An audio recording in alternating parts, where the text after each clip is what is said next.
Hi there, welcome back to another episode of the unofficial Twitter news about Stellaris.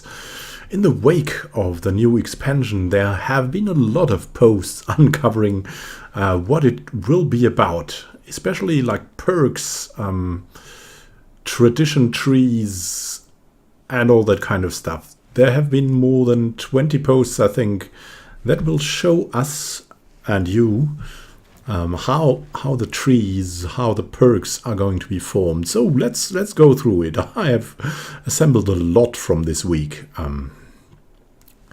So first post is from Daniel Murregard, one of the producers and game developers. It's about diplomacy. The adoption effect you can see here. It reduces the influence cost by 50%, which is pretty great, and your trust growth is increased by 33, which is, I mean, trust is limited to 100, but it's still really, really crazy.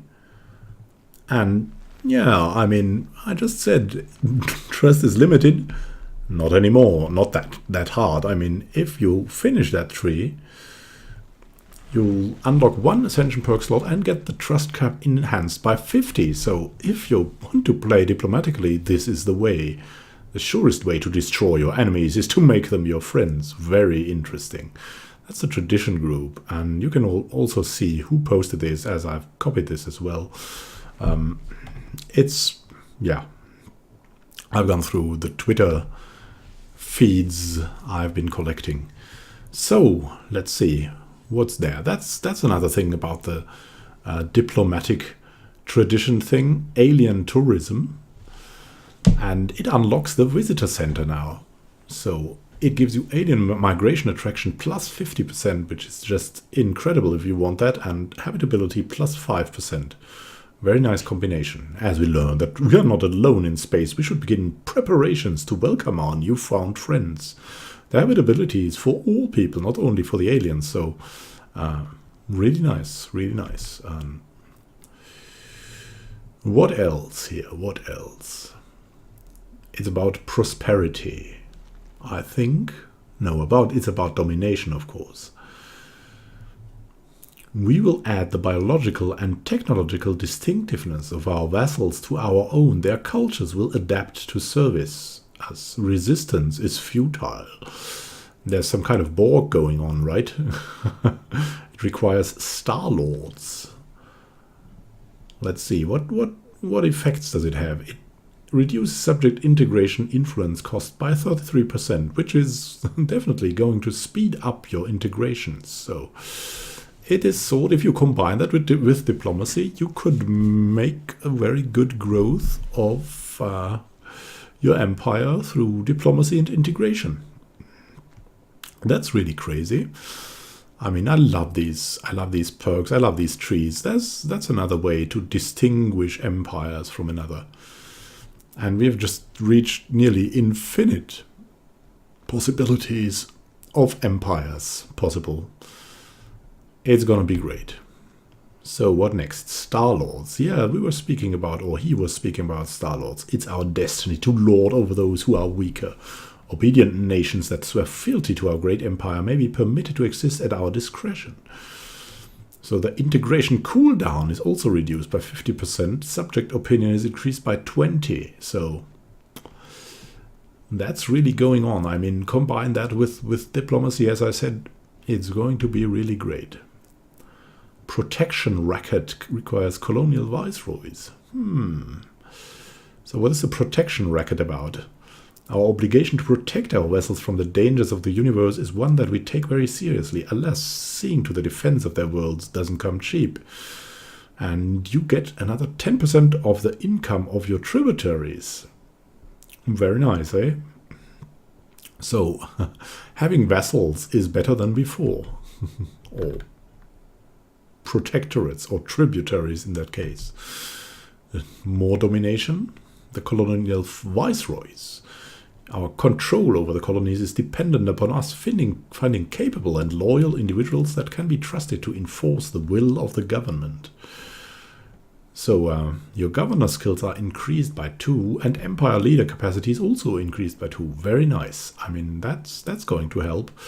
Now the question is that the maximum skill increased, or you just get 2 more stars to your governors? Both would be great, but the last one would be even better. More domination traditions. If we do not impose our will on others, they will inevitably impose theirs on yours.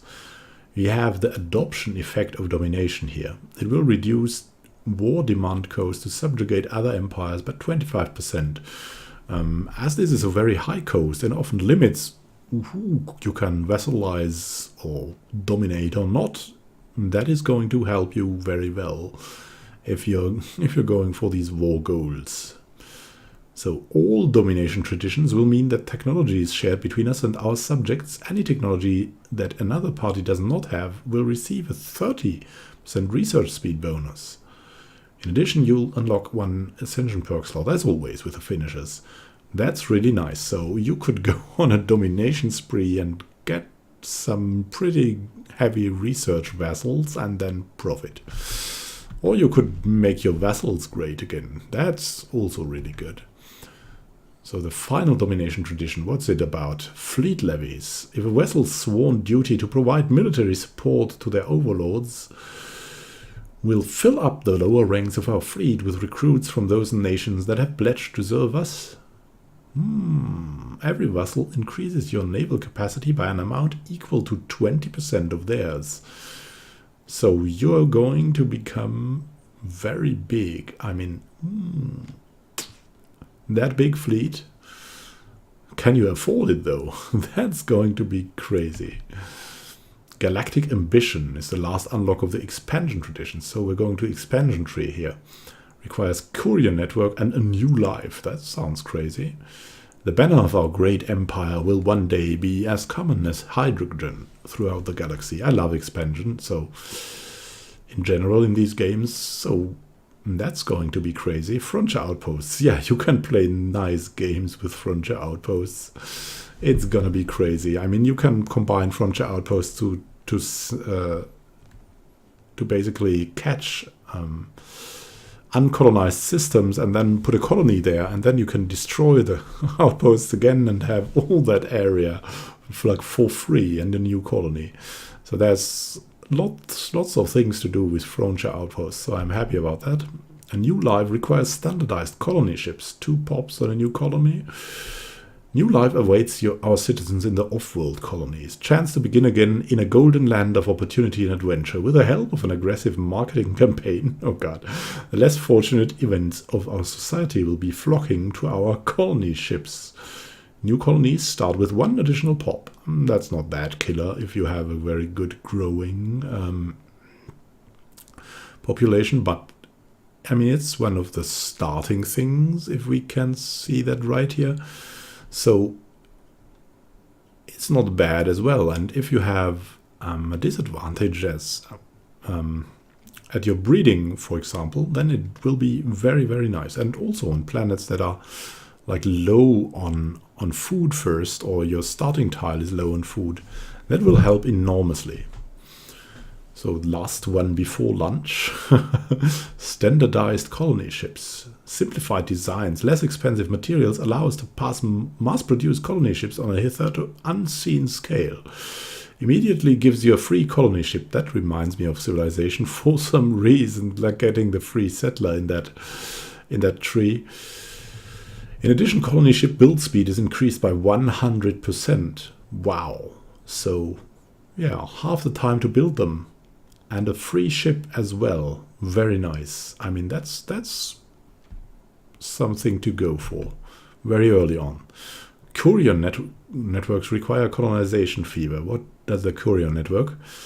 Network of small courier vessels is a reliable alternative for transporting VIPs or delivering messages that can be trusted to FTL communications. This will tie our far-flung colonies more closely together. Oh, the effect on an increased tradition cost caused by number of colonies is reduced by 33%. Very nice. This also reminds me of certain traditions in the civilization trees, where also like the number of cities wouldn't influence your costs as much. It's something that you'll need in an expansion probably.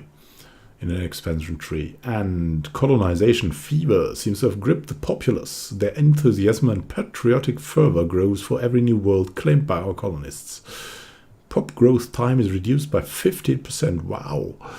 Minus 15%. So it's like bigger than 15% in the... It's gonna be great. If you have that at Rapid Breeders, wow. You'll have everything there. It's gonna be crazy. But expansion is something that won't probably help you at the end as much. It's something that adds quantity instead of quality. So if you have expansion, you will be quick to expand, but the respective empire won't be as good as someone who goes for quality. If he has the same size. Expansion traditions. Yeah, we must expand our civilization to new systems and planets or risk eventual extinction. So true. Adopting expansion will reduce colony ship build cost by 50%. So if you're going for expansion, you will have colony ship build cost reduced by 50%. You will have also the build speed reduced by 50%, and you'll get a free colony ship. That's crazy. Adopting all expansion traditions increases your core sector systems by 2. That's very helpful. I mean, with the core sector systems, you can do so much. You're really better than the AI. The AI is also for a reason not perfected, because you don't want the perfect AI, right? I mean, it's also a challenge to build every planet perfectly, and you can go for more challenges like that. In the way, I mean, 5 is the fixed number to start with the core sector systems. Adding 2 more is something that is usually just for the end game technologies, like administrative efficiency. But this, it seems like you'll get that pretty early if you concentrate on it. And wow, that combined, great stuff. Let's explore more traditions. Yeah, there's the exploration. Our curiosity about the universe is what got us this far, and there's still so much left to discover. Exploration is kind of like the science tree. So it reduces research station build cost by 33%, and all exploration traditions increase our research speed by 10%. So it's, yeah, you should concentrate on that if you're going for your research empire, research species. I love those research species. Just don't forget to build some ships to survive the early days. In the end, you'll be unbeatable if you can pull through. After a certain point, I mean, if you remember Master of Orion 2, that was also the way to build these, like with creative, to get all the technologies. And at the start, you were like, oh, I'm barely surviving. And at the end, you were unstoppable. So, additional player choices. Yeah, more exploration here. To boldly go. A new age of exploration is upon us. As we once mapped the surface of our homeworld, we must now brave new terrain space. There's a galaxy full of wonder waiting to be discovered. And we have anomaly fail risk reduced by 10% and anomaly discovery chance increased by 15%. That is something worth taking very early on, of course. If you use the strategies I've described in my anomaly video that you might find if you Google for it, or if you look for it on the channel, it's in one of the playlists in the Stellaris thing, but in the guides. And then you'll discover so many anomalies, it's gonna be crazy. So, Bulwark of Harmony. There's the harmony tree here. All organisms, no matter how perfect, must rely on an immune system to ward off the threat of outside disease. Our society is no different. And here, while in defensive war with another empire, ship build speed is increased by 33%. In addition, the fire rate is increased by 15% for ships within our borders. So, harmony is very good at defending. So, harmony is not something only pacifist. Like if there's a war, then all pacifists are unhappy regardless if you started the war or if you got attacked. No, they are standing together to defend. Like, this is really good. More harmonious posting. Yeah, kinship. A true sense of kinship has developed between all citizens of our great star nation, regardless of whether they make their home within the heart of our space or out on the wild frontier. The negative impact on Empire ethics attraction caused by distance from capital is reduced by 50%. Nice. So your ethics won't change that much in your outer rims. I mean, there would be really strong effects for that you could just not counteract in the very big empires, and that definitely helps to get your unity up again. So mind and body also in harmony by embracing a combination of new meditation techniques and healthier eating habits. A large segment of our population enjoys a greater life expectancy than ever before. We need that on Earth. We need that. The US needs that. Germany needs that. I mean, I look at the streets and there are fat people everywhere. I look in the mirror and of course I'm perfectly fit. Yeah, right. And I'm also eating healthy all the time. I'm sure you do too. So leader lifespan increases by 20 years. Very nice. I mean, it depends on the leader if you're looking at Earth right now. Well, let's go for the next one. Utopian dream requires the greater good. Utopian dream. Long the promise of a better world has driven our progress. With the invention of the Paradise Dome, we are able to create environments that are blissfully beyond imagination, bringing us one step closer to Utopia.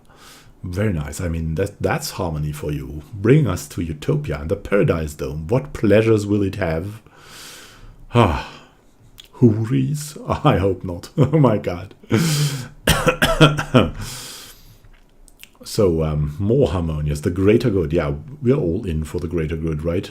Except if it means to kill ourselves for the greater good. Our entire population takes comfort in the knowledge that they are working together for the greater good, each one a small but important part of a vastly larger whole. And unrest is reduced by 20 on all our planets. Yeah, keep those factions in check. That's what we'll do. The harmony is really good for a big empire, I'd say. Like expansion harmony. There's something opening up here. And few things can match the strength of a continent populace working towards a common goal. That's the adaptation of harmony. Adopting it will increase the happiness of all pops by 10% straight up. That's crazy. That's really crazy. Wow. I mean, the options you get by 10% more happiness. And the production and research. Very nice. Adopting all the traditions reduced the amount of consumer goods used by our pops by 15%. They're all well behaved then. They also do recycling, probably, and they eat well, and yeah, they have seen that quality matters over quantity. Not like we today, the unenlightened. I'm just counting myself. You're enlightened, of course. So let's go for the next. Yeah, there are also some random screenshots from Morton Unward. And you can see here something that has to do with psionics and the Shroud. A chosen one has developed an immortal being that wields incredible psionic power. It gets Empire Ethics Attraction 20%, monthly influence +1 and monthly unity +15%, and is an immortal being. Who wouldn't like to be ruled by an immortal being, huh? By Empress Takama I. Beautiful and immortal. Forever young. Very nice. We're all happy about that, sure. So, the Paradise Dome we were talking about. Let's see what it gives. It gives 10% happiness and produces 2 unity and 4 food. It's pretty great, I'd say. An Elysium Dome, housing examples of natural beauty carefully created to induce a potent mixture of nostalgia and patriotism. It looks like you can build it very early on. When settling on a planet, it might be the first thing you build there. Very nice. I love these things if you get something basic to enhance your game. Planetary Survey Corps requires to boldly go. Yeah, boldly go. That's more exploration here. Our methods of surveying uncharted planetary bodies has continued to improve, and our scans now yield a significant amount of research data that is useful to our scientists. And you'll get research points equal to 1/3 of your monthly gain when surveying planets. Wow, so keep on surveying. I mean, it's a big starter effect. It's not going to be very good at the end, but this is crazy at the start, I'm sure. A third of your monthly gain. Yes. And then we have prosperity, another tree. The pursuit of profit has become a central tenet of our society. Those who are successful at any kind of enterprise are deeply admired. The accumulation of energy credits is seen as an extremely worthwhile goal.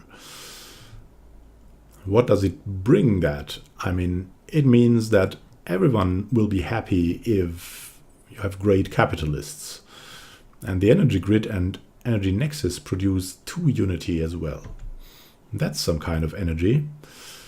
Private enterprise. Transstellar corporations. They're powerful corporate entities willing to carry a large part of the cost of your colonization efforts, provided that we leave the vetting process of potential colonists to them. So you're getting the private colony ship now unlocked by prosperity, and it's much cheaper. And you have a random chance of whom to get, of course, but there has to be some trade-off, right? I mean, we'll send Bezos to space. Or Elon Musk. Your choice. Administrative operations. There's something more for the prosperity energy tree. As our empire continues to grow, eliminating corruption and inefficiency is of critical importance. These credit drains must be stopped, must be plugged. Building upkeep reduced by 10%. Wow.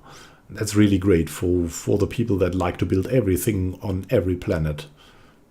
That would be me. So, Fleet Logistics Corps reduces standardized construction templates. With ships often deployed across vast interstellar distances, a dedicated logistics corps is needed to make things run smoothly. So ship upkeep is reduced by 10%, which is very, very, very, very helpful in the end game. I've always had problems with ship upkeep. Always been struggling to get my ship upkeep done, so this is going to be great. And more from Prosperity's standard construction templates. As technology advances and becomes ever more complex, new demands are placed on our workforce. By using standardized construction templates, our workers can build things without necessarily having to understand the finer points. And reducing building and ship cost by 15%. Wow. That's going to be a build cost, ship cost being the thing that is going to be valuable in the endgame so much. Prosperity tradition tree, yes. So there's the adoption effect, will reduce mining station build cost by 33%. The finisher effect reduces the terraforming cost by 33%. So you can make paradise by capitalism, by energialism or something like that.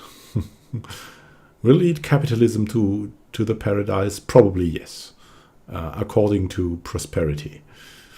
Well, let's look for more. Science division. Yeah, that's the exploration division. I've already seen... Now, we have already seen some of that. The number of science and medical officers has been increased throughout the fleet. So recruitment cost for scientists is reduced by 33% in the science division. To support this corps of officers, new training programs have greatly accelerated the rate at which we commission new science officers. If you're a scientist madman like me, you will love it. I love to have my scientists circling around planets, assisting research, getting trained to the 5 stars. So we always have 5-star guys in the labs. Faith in science requires polytechnic education. Who would have known? The public has come to regard science as something almost akin to a religion. Their faith in it is absolute. There's no question in this universe so big that it cannot be answered by science. And assist research also increases happiness now by 10%. And that's really something I'd be happy about in real life as well. Because science, of course, in the wrong hands, it's crazy what you can do with it. But in good hands, science is the trump card of life. So,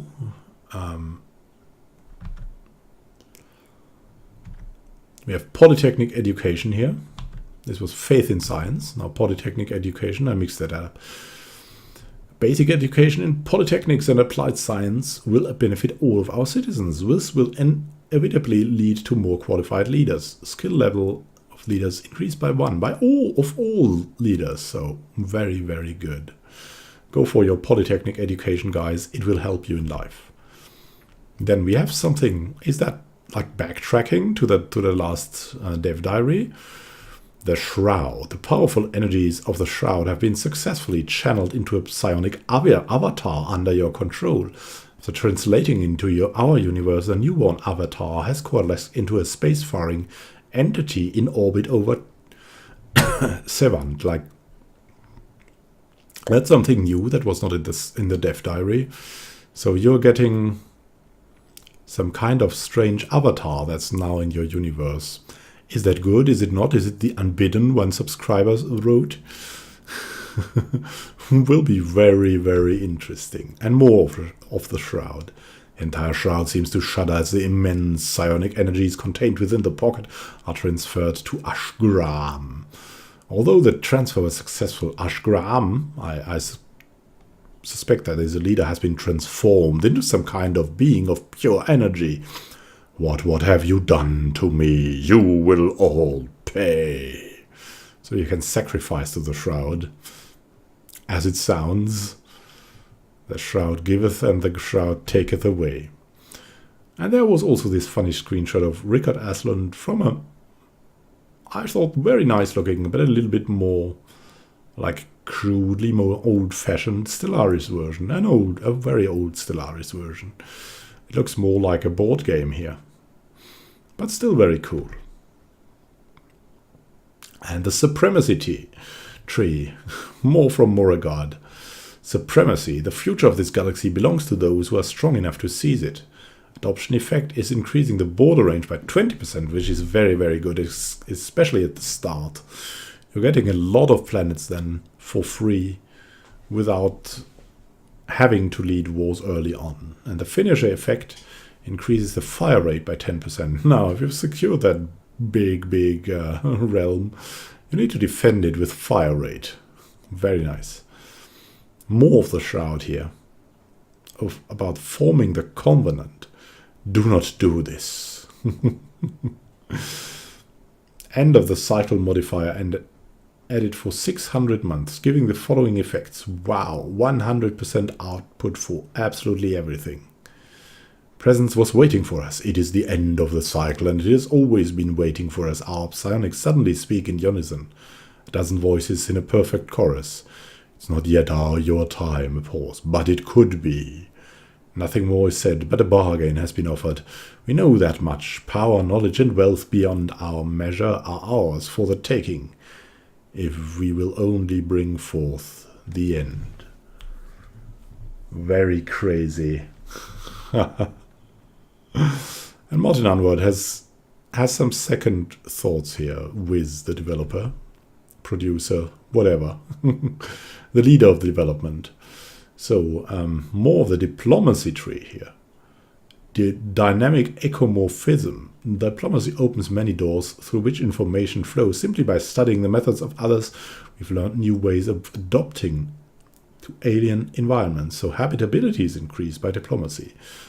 Crazy stuff. That's going to help you a lot with that integrated diplomacy domination empire. More of diplomacy. Federal unity. So federations are going to be different now. Diversity is an incredible asset, and the insight and perspectives that every member state contributes to our federation will only make our society stronger. Our unity output is increased by 5% per member of your federation. Wow. Now the federation will be useful finally. Yay! If only AI has also learned to go for goals. Entente coordination. Also, perhaps the most important purpose of any successful interstellar federation is the mutual defense of its members. We have an obligation to contribute as much as we can. The amount you contribute towards the Federation naval capacity counts for twice as much. So much bigger Federation fleets now. Very good. And the Federation, of course. We must build stable and lasting Partnerships with our neighbors based on trust and mutual respect. Together we are far stronger than we could ever hope to be alone. Again, former Federation, only with diplomacy now. So there's something to be said about it. Diplomacy is something dedicated now. And that was the Twitter overview about this week. I've made it like 2 days later because, yeah, there was a lot to be said. So I just didn't want to mix it up with a short and concise dev diary. I'd say thank you for watching. If you made it to the end, you now know a lot more about what is coming in the Utopia expansion. I hope you enjoyed it. If you're interested in more videos like this, please let me know if I should continue harvesting Twitter and other social media if needed. And yeah, if you're interested in more and not yet subscribed, just subscribe to the channel. I'll keep you informed about that. Also, we have a Let's Play and some guides for Stellaris. Yeah, it will be fun to have more people around that are interested in the same stuff as we are. So happy gaming to you. See you in one of the next videos that you watch. And yeah, have fun, guys and girls, of course. And girls. And see you next time.